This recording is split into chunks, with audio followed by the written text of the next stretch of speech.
اللہ کی عزت کی قسم کھا کے کہتا ہوں، یہ اس کتاب میں میں نے ساری روایات جو علی علیہ السلام کی افضلیت پہ جمع کی ہیں، یہ ساری کی ساری اہل سنت کی امہات الکتب بیان کی ہیں۔ یہ سنیت بتا رہا ہوں میں آپ کو، میں نے ایک حوالہ بھی شیعہ کتاب کا نہیں دیا۔ مجھے بتائیں کثرت کے ساتھ جو آقا علیہ الصلوۃ والسلام، اللہ کا قرآن ہے، آقا علیہ الصلوۃ والسلام کی حدیث ہے کہ جنت میں وہ جائے گا جس کے پاس علی کی حب ہوگی، محبت ہوگی، اہل بیت اطہار کی تعظیم ہوگی، توقیر ہوگی، مودت ہوگی، اور وہ شخص جہنم میں منہ کے بل گرا دیا جائے گا جس کے قلب میں، جس کے فؤاد میں، جس کے سینے میں علی علیہ السلام کے لیے حسد ہوگا، بغض ہوگا، عناد ہوگا، کینہ ہوگا۔ مجھے بتائیں یہ سنیت نہیں تو کیا ہے؟ ہم اہل تشیع کی زد میں ہم اہل بیت اطہار سے اتنا دور جا چکے، ہم نے علی علیہ السلام کو شیعت کے کھاتے میں ڈال دیا ہے۔ جو اہل بیت اطہار کی عظمت کی بات کرے، جو مولا علی علیہ السلام کی افضلیت کی بات کرے، ہم کہتے ہیں کہ وہ شیعہ ہو گیا۔ پھر مجھے بتائیں یہ سارے شیعہ ہی تھے؟ واللہ باللہ تاللہ، اللہ اور اللہ کے رسول کی قسم کھا کے کہتا ہوں، میرے بزرگوں، میرے دوستوں، میرے بیٹوں، میری بیٹیوں، حشر میں، قبر میں، صراط میں کوئی ملا بلوانا آپ کے کام نہیں آئے گا۔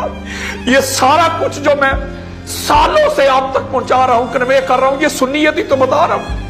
علی علیہ السلام کے بغیر گزارا نہیں، علی علیہ السلام کے بغیر چارہ نہیں۔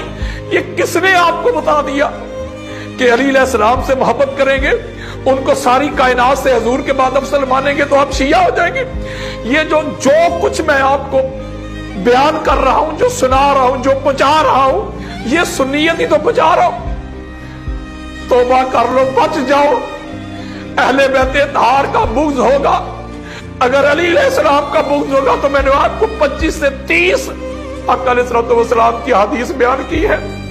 پہاڑوں جتنے بھی اگر اعمال ہوں گے، اگر دل میں علی کا بغض ہوگا تو کوئی نیکی، چاہے وہ نماز ہو، چاہے وہ روزہ ہو، چاہے وہ حج ہو، چاہے وہ عمرے ہو، صدقہ ہو، خیرات ہو، زکوٰۃ ہو، ساری زندگی بھی اگر عبادات کماتے رہے، نیکیاں کماتے رہے، اگر علی علیہ السلام کی حب والی نیکی نہ ہوگی تو کوئی اور نیکی، کوئی حسنات آپ کے لیے نفع مند نہیں ہوگی۔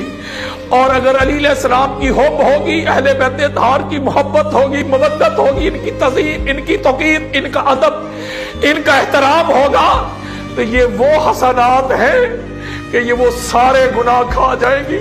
میرے آقا نے فرمایا تھا کہ علی کی حب انسان کے گناہوں کو اس طرح کھا جاتی ہے جس طرح آگ سوکھی لکڑی کو کھا جاتی ہے۔ حب علی یاکل الذنوب کما یاکل النار الحطب۔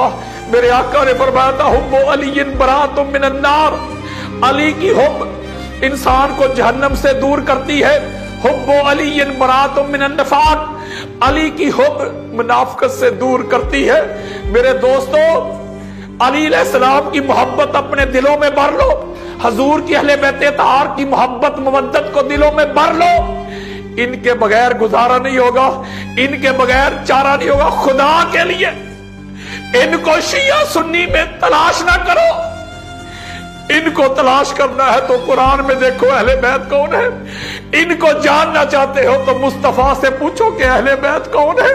کسی مولوی سے نہ پوچھو، کسی حاسد سے نہ پوچھو، کسی منافق سے نہ پوچھو، اس سے نہ پوچھو جو آپ کو در اہل بیت سے دور کرتا ہو، جو علی اور مرتضیٰ کے مقام اور مرتبے کو منیمائز کرتا ہو، جو علی علیہ السلام کو افضلیت میں چوتھا نمبر دیتا ہو۔ علی علیہ السلام کو امام محمد بن حنبل نے پہلا نمبر دیا ہے، اللہ کے قرآن نے پہلا نمبر دیا ہے، مصطفیٰ کے فرمان نے پہلا نمبر دیا ہے۔